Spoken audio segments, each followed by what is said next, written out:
ഇതെന്താ കൂത്ത്? ഹേയ്, ഇതെന്ത് കൂത്ത്? ഹൈ, ചീട്ട് കിട്ടിയിരിക്കണു. ഓ, എന്നാല് അതിങ്ങോട്ട് എടുക്കുക. എല്ലാവരും വട്ടം അങ്ങോട്ട് ഇരിക്കുക.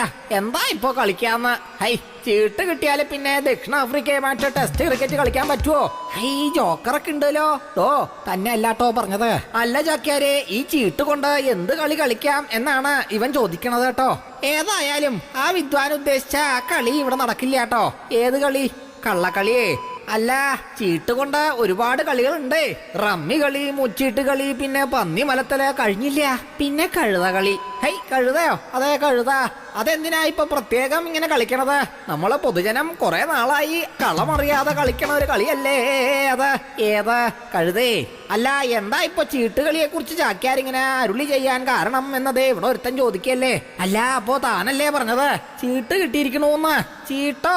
അത് വെറും ചീട്ടല്ല, ക്ലീൻ ചീട്ടല്ലേ ചാക്യാരേന്ന്. നമ്മുടെ ഭാവി പ്രധാനമന്ത്രി എന്നൊക്കെ പറഞ്ഞ് വാഴ്ത്തി എല്ലാവരും കൂടി ഒരു വഴിക്കാക്കാൻ നോക്കുന്ന ആ മോടിയുള്ള അദ്ദേഹം ഉണ്ടല്ലോ, സർവശ്രീ ശ്രീ ശ്രീ നമോ നമോ. ഹൗ, അദ്ദേഹത്തിന് പണ്ടെന്നോ അവിടെ എങ്ങോ നടന്ന കലാപത്തിന്റെ പേരില് ക്ലീൻ ചീട്ട് കിട്ടിയിരിക്കണു.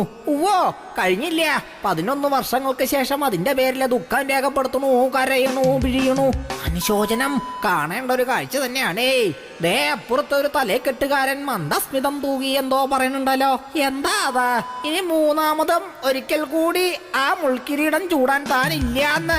ഔ, അങ്ങനെ അവസാനം ജനഹിതം എന്താണെന്ന് രാജാവിന് മനസ്സിലായിരിക്കണു എന്നാണോ ഇതിന്റെ ഒരു പൊരുള്? ഏതാ? ഹേയ്, ഇതെന്ത് കൂത്ത്?